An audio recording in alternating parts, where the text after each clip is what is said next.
देखिए प्रश्नावली 5.2 का प्रश्न नंबर 7। उस एपी का 31वां पद ज्ञात कीजिए जिसका 11वां पद 38 है और 16वां पद 73 है।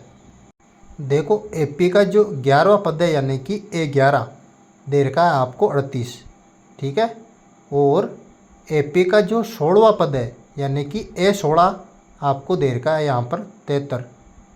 और यहाँ पर जो है एपी का 31वां पद यानी कि A31 आपको ज्ञात करना है, ठीक है। तो देखो सबसे पहले देखो A11 बराबर 38 आपको दे रखा है यहाँ पर, यानी कि एपी का 11वां पद दे रखा है A11 बराबर 38। तो A11 का सूत्र क्या हो जाएगा, देखो 11वां पद याद करने का सूत्र होता है A प्लस 10D। ये जो है A11 का सूत्र हो जाएगा A प्लस 10D बराबर आ जाएगा यहाँ पर 38। इसको जो है मैं नाम दे दूंगा यहाँ पर समीकरण 1, ठीक है। इसके साथ ही आपको दे रखा है एपी का 16वां पद यानी कि A16 बराबर यहाँ पर जो है 73 लिख दूंगा। अब देखो A16 का सूत्र क्या हो जाएगा, 16वां पद ज्ञात करने का सूत्र होगा A प्लस 15D। तो मैं लिख लूँगा यहाँ पर A प्लस 15D बराबर आ जाएगा यहाँ पर 73। और इसको जो है मैं यहाँ पर नाम दे दूंगा समीकरण 2। अब मैं क्या करूँगा, समीकरण 2 में से समीकरण 1 घटा दूंगा यहाँ पर। तो समीकरण 2 में से समीकरण 1 घटाने पर समीकरण 2 में से 1 घटाओ आप। देखो समीकरण 2 लिखो A प्लस 15D बराबर 73।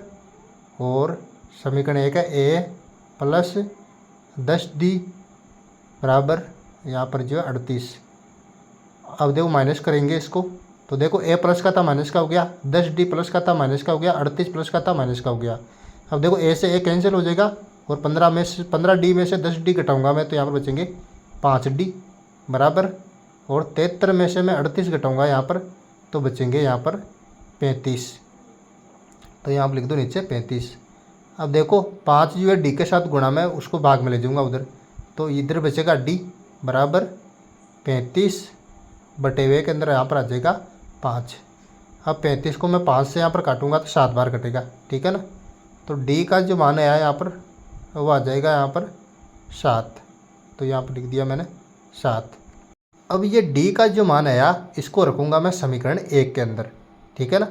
तो देखो यहाँ पर आगे लिख लेता हूँ मैं कि D का मान समीकरण 1 में रखने पर, तो D का जो मान है हमारे पास उसको रखो समीकरण 1 में। तो देखो समीकरण 1 में 1 की जगह A आ जाएगा प्लस 10 की जगह 10 और D का मान रख देंगे D की जगह। तो यहाँ पर जो है गुणा 7 बराबर 38, ठीक है। अब देखो 1 की जगह जो है A रख दूंगा मैं, ये लिख दिया A प्लस 10 को गुणा करूँगा 7 से, तो 10 7 70 होते हैं, तो यहाँ पर लिख दूंगा 70 बराबर आ जाएंगे 38। अब देखो 1 की जगह A उतारो यहाँ पर बराबर इस 70 को जो है दाईं तरफ भेज दूंगा उधर, तो 38 की जगह 38 आ गया और 70 को बाईं तरफ से दाईं तरफ लाया तो ये माइनस का हो जाएगा, तो माइनस के आ गया यहाँ पर 70। अब देखो 1 की जगह A उतारो, अब देखो 38 माइनस 70 करूँगा यहाँ पर, तो यहाँ पर बचेंगे मेरे पास माइनस के 32। तो ये उतार दिया माइनस के 32। तो A का मान जो है मेरे पास माइनस के 32 आया और D का मान आया था 7, ठीक है। तो अब ज्ञात कर लूँगा मैं A31 यहाँ पर, यानी कि एपी का 31वां पद। इसका सूत्र क्या होगा, इसका सूत्र होगा A प्लस 30D। तो ये उतार दिया A प्लस 30D यहाँ पर। अब देखो A का मान आया था हमारे पास माइनस के 32, तो A की जगह उतार दूंगा माइनस का 32 यहाँ पर, ठीक है। प्लस 30 की जगह 30 आ जाएगा और D यानी कि गुणा कर दूंगा, D का मान आया था 7, तो 30 को मैं यहाँ पर गुणा कर दूंगा 7 से बराबर माइनस के 32 की जगह माइनस के 32 उतार दो यहाँ पर, ये उतार दिया माइनस के 32। और 30 को 7 से गुणा करूँगा तो 3 7 तो 21 यानी कि प्लस के 210, तो यानी कि प्लस के 210 आ गए बराबर।